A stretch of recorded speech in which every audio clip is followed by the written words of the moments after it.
सरकार हो कबहू न झुके माई राजद परिवार हो।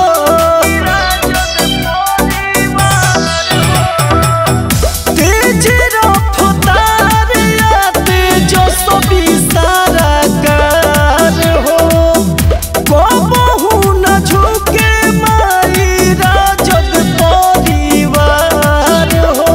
कैसे बजरंगी मैया गरजस बैठी राथावा यार गरजस बैठी राथावा हो सहीनु गरजत रहे लालू परिवारवा हे सहीनु गरजत रहे राजद परिवारवा हे सहीनु गरजत रहे।